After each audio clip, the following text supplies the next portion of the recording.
আসসালামু আলাইকুম রহমতুল্লাহি তাআলা ওয়া বারাকাতু। প্রিয় দর্শক শ্রোতা, আজকে আমি কথা বলবো যে কোনো ব্যক্তি হয়তো সম্পর্ক করেছে, তাকে সে বিবাহে রাজি হচ্ছে না। বিবাহে রাজি করার জন্য একটা নকশা দেবো। এই নকশাটা যদি ঠিকমতো আমল করতে পারেন, অবশ্যই ওই ব্যক্তিরা রাজি হয়ে যাবে। এটা আপনি বশীকরণও বলতে পারেন, আর কাউকে মহব্বতের আবদ্ধ করার জন্য আপনি বলতে পারেন। এটা খুবই গুরুত্বপূর্ণ এবং কার্যকারী আমল। আমি এখানে বইয়ের ভাষায় কিছু বলিনি, এটা বশীকরণ বা বশীভূত করার একটা মাধ্যম। আপনি যদি পাক পবিত্র হইয়া রবিবারের দিন সকালবেলা মেসক, জাফরান ও গোলাপ পানির কালি দ্বারা যদি এই নকশাটি আপনি লিখে যদি আপনি কাজ করতে পারেন, তাহলে অবশ্যই যার জন্য আপনি আমলটা করবেন সে দ্রুত চলে আসবে। আপনি যদি কোনো মেয়েকে ভালোবাসেন, সম্পর্ক করেন, কিন্তু সে বিয়েতে রাজি হচ্ছে না, সে দ্রুত আপনার কাছে বিবাহ রাজি হয়ে যাবে। এবং কারোর সাথে যদি আপনি সম্পর্ক করার আশঙ্কা করেন, সে যদি রাজি না হয়, তাকে রাজি করাতেও পারবেন এই আমলটির দ্বারা। এটা খুবই গুরুত্বপূর্ণ এবং কার্যকারী। মোট কথা, কোনো ছেলে যদি রাজি না হয়, তাকে রাজি করতে পারবেন। কোনো মেয়ে যদি রাজি না হয়, তাকে আপনি রাজি করতে পারবেন। এটা খুবই গুরুত্বপূর্ণ এবং কার্যকারী আমল। এটা দূর থেকে করা যাবে। কোনো সমস্যা নেই, তো কথা না বাড়িয়ে চলুন শুরু করা যাক।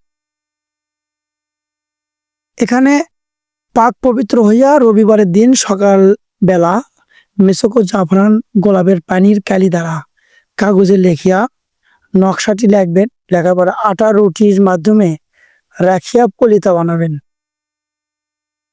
এটা এই কালিগুলো রেডি করে নিয়ে আপনি ওই রুটির উপরই লিখবেন। লেখার পরে সুগন্ধিযুক্ত কিছু আতর বা ওই রুটিতে মেখে নেবেন। আবার নতুন একটা চেরাগ বলেন বা প্রদীপ বলেন নেবেন। নেওয়ার পরে ওয়ার ভিতর এই রুটিটা পোলতের মতো করে বানাবেন। বানানোর পরে ওই যে ব্যক্তিকে আপনার কাছে আনবেন, তার বাড়ির দিকে হইয়া আগুনে এটা জ্বালাবেন।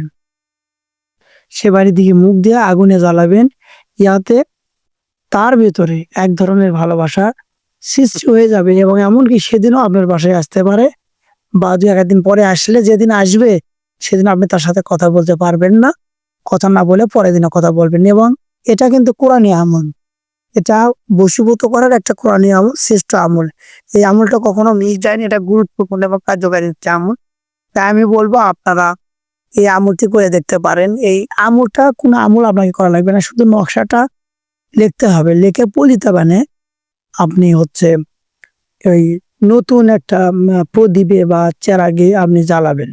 তবে আপনি দুইটা নিয়মেই করতে পারেন। একটা হচ্ছে রুটির উপর ডাইরেক্ট লেগে রুটি পলিতা বানাবেন, নাহলে কাগজের উপর লেগে রুটির ভেতর তুলে পলিতা বানিয়ে ওই রুটি সহ জাল দেবেন, মানে পড়বেন। তাহলে যত আঁচ লাগবে তার কাজ, সে আপনার প্রতি যত মহব্বত বেশি হবে। এটা কিন্তু বেরাজি লোককে রাজি করতে পারবেন সে আপনার বিবাহের জন্য রাজি হচ্ছে না। খুবই গুরুত্বপূর্ণ ভিডিও, করে দেখেন, অবশ্যই আপনার কাজ হবে ইনশাআল্লাহ। আর আপনি কোরআন কারীমের আমল হওয়ার কারণে ভিডিওটি বেশি বেশি শেয়ার করবেন। আর যদি করে থাকেন, অসংখ্য ধন্যবাদ। আর অবশ্যই আমি বলবো চ্যানেলটি সাবস্ক্রাইব করবেন, পাশে থাকা বেল আইকনটা বাজিয়ে দেবেন নতুন ভিডিওর আপডেট পাওয়ার জন্য। আর যদি করে থাকেন, আপনাকে অসংখ্য ধন্যবাদ। ভালো থাকুন। আসসালামু আলাইকুম।